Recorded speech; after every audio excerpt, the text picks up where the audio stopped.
तो सबसे पहले आप सबका स्वागत है। ये एक नया कोर्स है, नई शुरुआत है। और मेडिकल एस्ट्रोलॉजी, हो सकता है मेडिकल टर्म जो है कई लोगों को उतना भाता नहीं है, या कई लोगों को लगता है ये जो टर्मिनोलॉजी है या मेडिकल है, कहीं ना कहीं लोग इसको तभी याद करते हैं जब कुछ ना कुछ सही नहीं होता किसी के साथ। लेकिन ऐसा नहीं है। स्वास्थ्य को सही रखना बहुत अच्छी बात है।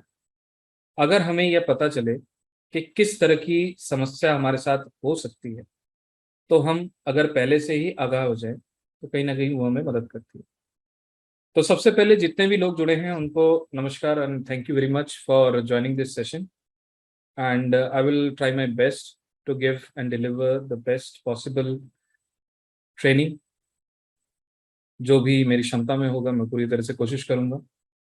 ये जो कोर्स है, ये कोर्स काफ़ी डिटेल्ड रहेगा ऑन मेडिकल, जिसमें हम ग्रहों को, राशियों को, नक्षत्रों को हर दिशा से समझेंगे कि वो किस किस स्वास्थ्य की समस्याओं को दिखा सकता है या डिनोट करता है। जैसे कि आप लोगों को पता है, इस कोर्स की सारी रिकॉर्डिंग लाइफ टाइम एक्सेस रहेगी। अगर आप में से किसी को भी रिकॉर्डिंग एक्सेस करने में कोई भी दिक्कत होगी, तो ऐसे केस में हमारी टीम से नीलम जी हैं, सरस्वती जी हैं, विनीत हैं। So Vineet is the main guy जिनको आप कनेक्ट कर सकते हो, and he will happy to help you guys in case you are facing any type of technical issues. Astro LMS या एस्ट्रो गुरुकुल तो हमारे मल्टीपल एप्स हैं which could lead to little bit of confusion. But हम ये चाह रहे हैं कि आपको बेस्ट पॉसिबल प्लेटफॉर्म में मूव करें जिसपे हम आपको बेटर तरीके से एक्सेस दे पाएँ। इसलिए हमने ये देखा है कि एस्ट्रो गुरुकुल डॉट वैदिक हाइफन एस्ट्रो डॉट इन जो वेबसाइट है, उसमें हम काफ़ी आसानी से चीज़ों को मैनेज कर पा रहे हैं, और उसमें वीडियो एक्सेस करना भी काफ़ी इजी है। उसका एंड्रॉयड ऐप अवेलेबल है, आईफोन का ऐप अवेलेबल नहीं है, बट ब्राउज़र बेस पे आप मोबाइल पे, लैपटॉप पे, किसी भी जगह से उसको अच्छी तरह से एक्सेस कर पाएंगे। तो अगर टेक्निकल कोई भी हेल्प चाहिए तो उसके लिए विनीत का डिटेल्स आप लोगों को ग्रुप में दे दिया जाएगा। एंड मैं आशा करता हूँ विनीत ने ऑलरेडी आप लोगों को उसमें ऐड कर दिया है। अगर कोई ऐसा है जो अभी तक ऐड नहीं हुआ है जहाँ पे उनको रिकॉर्डिंग मिलेगी, तो वो संपर्क कर सकते हैं। आज हो सकता है कि आज की क्लास काफ़ी लेट हो। अगर बाई चांस किसी कोई रह जाते हैं तो we will try to give them access in the morning. लेकिन जैसे ये क्लास हो जाएगा, क्लास होने के बाद वीडियो प्रोसेस होने में 30 to 40 मिनट्स लगते हैं। तो जैसे वो प्रोसेस हो जाएगा then we will do the upload process, again there is a processing period. तो हो सकता है कि 1.5 से 2 घंटे बाद आप लोगों को वीडियोस दिखे। ठीक है, तो उसके लिए कोई भी पैनिक करने की ज़रूरत नहीं है। इट में भी थोड़ा टाइम लगता है प्रोसेसिंग करने में। तो आशा करता हूँ कि ये जर्नी सबके लिए एक शुभता फैलाए, है ना। तो सबसे पहले मैं अपने माता पिता को, अपने गुरु को नमन करना चाहूँगा, और उस ईश्वर को याद करना चाहूँगा जिन्होंने ये क्षमता दी कि हम किसी और को कोई ना कोई एक ज्ञान दे सकें। और ये विद्या जो है, इससे पवित्र कोई भी चीज़ नहीं है। और मैं बार बार ये चीज़ कहता हूँ, मेरी माता ये कहती थी कि जितना विद्या बांटोगे वो बढ़ता है, और वो 100% ऐसा होता है। और मैं कभी भी कुछ भी नॉलेज शेयर करने से मतलब रुकता नहीं हूँ। मैं कोशिश करता हूँ कि जितनी तरह से मैं शेयर कर सकूँ। क्वेश्चन आंसर का जब सेशन होगा, आप लोग इनिशियली ये कोशिश करना कि जो चीज़ पढ़ाया गया है उसी पे आप क्वेश्चन करें। पर्सनल क्वेरीज बहुत लोगों की होती है, ठीक है, लेकिन आप जो ये कोर्स सीख रहे हैं, इस कोर्स में आप प्रोफेशनल लेवल पे आगे बढ़ने के लिए सीख रहे हैं, है ना। उस चीज़ को दिमाग में जरूर रखना। जैसे आप प्रोफेशनल लेवल पे चीज़ें की सीखेंगे, ऑब्वियसली आप अपनी चीज़ों को भी समझेंगे। और ये कोर्स प्रैक्टिकल रहेगा। हम कोशिश करेंगे आप लोगों की कुंडली भी इसमें लेते रहें, और ताकि हम जो चीज़ सीख रहे हैं उसको तुरंत साथ साथ मैच भी करते रहें। ठीक है, कुछ चीज़ें इसमें थोड़ी बहुत बेसिक लग सकती है। कई लोगों का ये सवाल आता है, कई लोगों का ये क्वेश्चन लगता है कि हमें बेसिक आता है, क्यों बेसिक रिपीट किया जाता है। लेकिन एक वाइडर ऑडियंस को एक सेम लेवल पे लाने के लिए कई बार हमें बेसिक को थोड़ा रिपीट करना पड़ता है। ठीक है, तो आज के क्लास में मैं शुरू करूंगा ग्रहों से, और ग्रह क्या होता है, ज्योतिष में ग्रह का क्या इंपॉर्टेंस है, उसके ऊपर मैं पहले चर्चा करूंगा। Then we will move on with the other topics.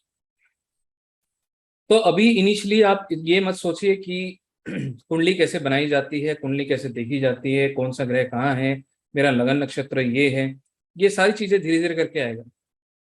कुछ भी समझने से पहले सबसे पहले हमें ग्रहों को समझना जरूरी है। पहले बात करेंगे मेडिकल एस्ट्रोलॉजी है क्या। देखिए, मेडिकल एस्ट्रोलॉजी वो है जिसके द्वारा आप कहीं ना कहीं मेडिकल इश्यूज को आप चेक कर पाए, मेडिकल इश्यूज को आप पकड़ पाए, है ना। कई बार मैंने देखा है, हम या कोई भी डॉक्टर के पास जाते हैं, वो सबसे पहले आपको एग्जामिन करते हैं, आपसे समस्या पूछते हैं, और उसके बाद जाके वो आपको कुछ टेस्ट लिखते हैं, बोलते हैं ये टेस्ट कराइए। फिर हम वेट करते हैं, टेस्ट का रिपोर्ट आता है, वो लेके उनके पास जाते हैं, and then they prescribe some medicine. लेकिन ये बहुत ही अमेजिंग है, एस्ट्रोलॉजी में एकदम उलट हो जाता है। जैसे कोई पहुंचता है, सबसे पहले बोलता है गुरुजी आप बोलिए, है ना। एस्ट्रोलॉजी जो साइंस है, it has the capability to say certain things, लेकिन अगर आप अपनी समस्या बोलेंगे, उससे हम करेक्ट तरीके से करेक्ट जगह पे पहुंच पाएंगे। अगर कोई बोलता है मेरे टांग में दर्द है, कोई बोलता है मेरे आंखों में विजन की कमी है, तो मुझे ये पता चलना चाहिए वो कौन सा ग्रह इनके खराब हो रहा है। फिर कुंडली में हम उस चीज को देखने की कोशिश करेंगे, क्या ये सच में ही खराब हो रहा है, और क्यों खराब हो रहा है, किसकी वजह से खराब हो रहा है। जिसकी वजह से खराब हो रहा है, उस ग्रह को हम ठीक करने की कोशिश कर सकते हैं, है ना। और मेडिकल जो ट्रीटमेंट है वो भी इसी तरह से किया जाता है। दूसरी बात, कई बार मेडिकल मेडिकल में जब डायग्नोसिस किया जाता है, वो पकड़ में ही नहीं आता कि समस्या क्या है। लेकिन एस्ट्रोलॉजी ऐसा नहीं है। एस्ट्रोलॉजी बिल्कुल सही तरीके से पकड़ लेगा कि क्या समस्या है। जैसे कि आज हम ग्रह के बारे में समझेंगे, लेकिन ग्रह में सबसे पहले मैं आपको ये बताना चाहूंगा कि राहु एक ऐसा ग्रह है जो कंफ्यूजन क्रिएट करता है ना। किसी के भी छठे घर में राहु हो, या जैसे हम केपी भी सीखेंगे, उसको बोला जाता है केपी में छठे घर के उपनक्षत्र स्वामी या सब लॉर्ड राहु हो जाए, ऐसे केस में शारीरिक समस्या तो आएगी, लेकिन वो डायग्नोसिस नहीं हो पाएगा, डायग्नोसिस होने में समस्या आएगी। लेकिन हम जो एस्ट्रोलॉजी को सीखेंगे, वो एस्ट्रोलॉजी ये कहता है हर ग्रह से ज्यादा ताकतवर उसका नक्षत्र होता है। तो इसका मतलब जो ग्रह का नक्षत्र होगा वही जाके रिजल्ट देता है, और उसी की बीमारी लगती है। अब मुझे ये बताइए, कितने लोगों को ये पता है, ये कितने लोगों को ये लगता है बीमारी छठे घर से आती है। कितने लोगों को ये लगता है बीमारी छठे घर से आती है, तो चैट पे बता दीजिए, हैंड रेज मत करिए, चैट पे बता दीजिए।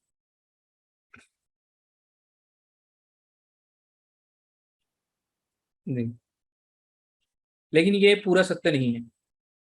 बीमारी लगन से भी आती है। आपका लगन जो होगा, उसी के रिलेटेड आपको बीमारी भी होगी, है ना। ये चीजें आप मैच करते जाना। सारे लगन की बात करेंगे हम। जैसे कि एरीज लगन है ना, जिसका मालिक मंगल है। तो मंगल दिमाग है, खून है, कई सारी चीजें हम बात करेंगे। तो जातक को दिमाग में चोट, है ना, खून की समस्या, चाहे वो बीपी हो, ब्लड शुगर हो, एनीमिक हो, या खून बहना, मंगल का काम है खून के रिलेटेड समस्या क्रिएट करना या खून में कमी कर देना। अब शरीर में खून कम होना, वो भी मंगल का ही है ना। तो कहने का मतलब है, अगर किसी का टॉरस है, टॉरस का हिस्सा जो है मुंह का हिस्सा है, मुंह के अंदर की समस्या या फेस में समस्या, है ना। जैसे कि टॉरस लोगों को आप देखेंगे, उनको टॉन्सिल की समस्या लग जाती है या हो जाती है। ऐसा क्यों है? क्योंकि टॉरस जो है सेकंड हाउस है, जिससे हम बोलते हैं वाक सिद्धि, है ना।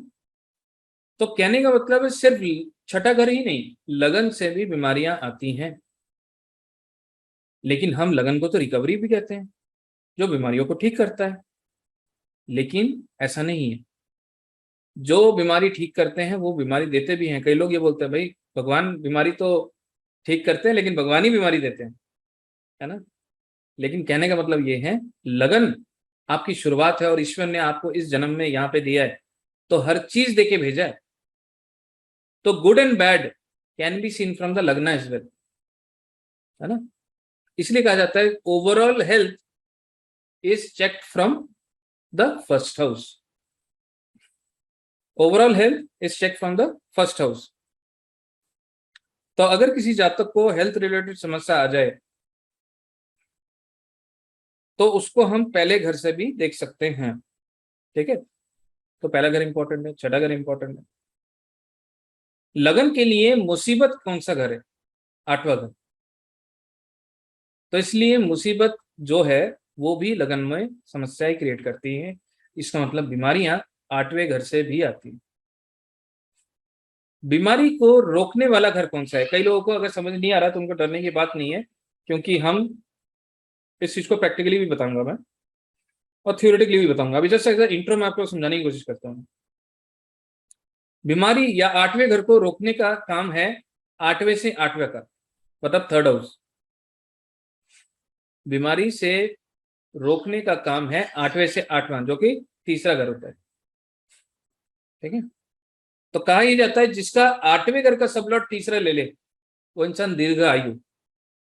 क्योंकि कई बार बोलते हैं भाई आयु जो है ना फर्स्ट हाउस से देखते हैं, लेकिन मृत्यु से भी आयु देखा जा सकता है।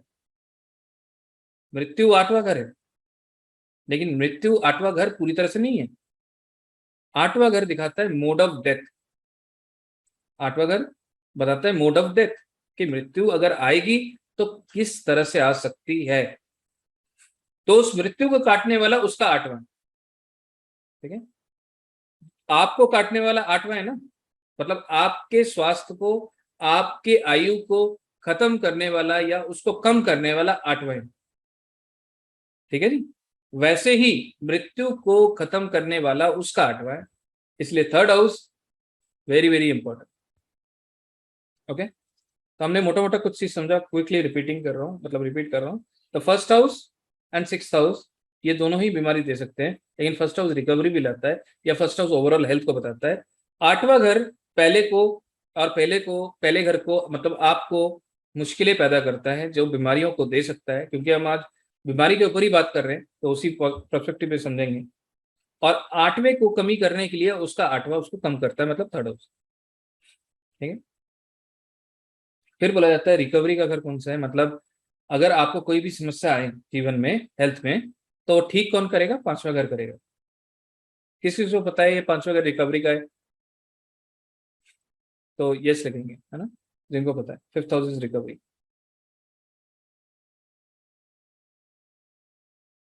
अब मुझे बताइए फिफ्थ हाउस रिकवरी क्यों है? पांचवा घर रिकवरी क्यों है? दो रीजन हो सकते हैं, ठीक है, मेरे साथ। पहला रीजन है वो जो है छठा जो मेन बीमारी दे रहा है उसका 12वां, है ना। पहला रीजन ये। और सबसे इंपॉर्टेंट रीजन ये है, पांचवा घर कालपुरुष की कुंडली में सूर्य का है।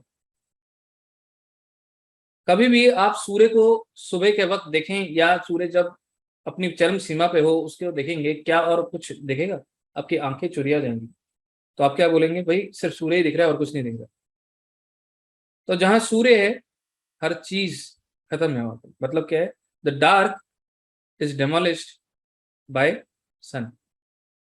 तो हमारे शरीर खराबी कब होती है? जब कहीं ना कहीं नेगेटिविटी आती है। Negativity, the colour of negativity क्या है? What do you think the colour of negativity? Black. Why? क्यों ब्लैक? क्यों आपको क्यों लगता है ऐसा ब्लैक है? शनि, अच्छा। आपको क्यों ऐसा लगता है कि ब्लैक जो है नेगेटिव को डिनोट करता है? It is mix of all colour. तो व्हाइट लाइट भी तो मिक्स ऑफ ऑल कलर है। राइट। जब भी व्हाइट लाइट किसी भी ऑब्जेक्ट पे पड़ती है और वो ऑब्जेक्ट पूरी तरह से हर एनर्जी को एब्जॉर्ब कर लेता है, तो क्या होता है? वो उसने कुछ भी नहीं छोड़ा, हर चीज एब्जॉर्ब कर ली। तो ब्लैक कैन एब्जॉर्ब एनीथिंग, है ना, एब्सोल्यूट एनीथिंग, अच्छा भी बुरा भी। क्या रंगों में कोई रंग ऐसा है जो खराब है? कहीं ना कहीं अच्छा ही होगा सारे रंग, है ना। लेकिन एनर्जीज की अगर बात करें, हर कलर कहीं ना कहीं एनर्जीज लेता है, तो that means it is absorbing every energy. तो इसका मतलब क्या हुआ? The black colour is capable enough to absorb everything, that is why it is black. अब कभी भी आप बाहर निकलते हैं गर्मियों के टाइम पे और ब्लैक पहन के निकलिए, तो क्या होगा? बहुत ज्यादा गर्मी लगेगी। क्यों? क्योंकि अल्टीमेटली उसने सनलाइट के सारे रेज को एब्जॉर्ब कर लिया। और आप व्हाइट पहन के निकलिए तो क्या होगा? आपको उतना गर्मी नहीं लगती है, यू फील कूल, है ना। क्योंकि व्हाइट क्या करता है? हर चीज को रिफ्लेक्ट कर देता है, that is why it is white. तो सूर्य के प्रकाश के पास अंधेरा गायब हो जाता है, सिंपल थ्योरी ये। ऐसे ही सेहत को जो खराब कर रहा है, that is negativity which is black, and sun can really remove the ill effect of any negativity. ठीक है। तो सूर्य के बीज मंत्र को भी आप पढ़ेंगे तो उसमें लिखा है कि सूर्य जो है हर पापों को हरने की क्षमता रखता है। बीज मंत्र के अंदर ही लिखा है, सूर्य के पास वो ताकत है हर पाप को हरने की। और किसको ऐसा लगता है कि कहीं ना कहीं कोई ना कोई हमारे कर्म होंगे जिस वजह से शारीरिक कष्ट आ रहा है,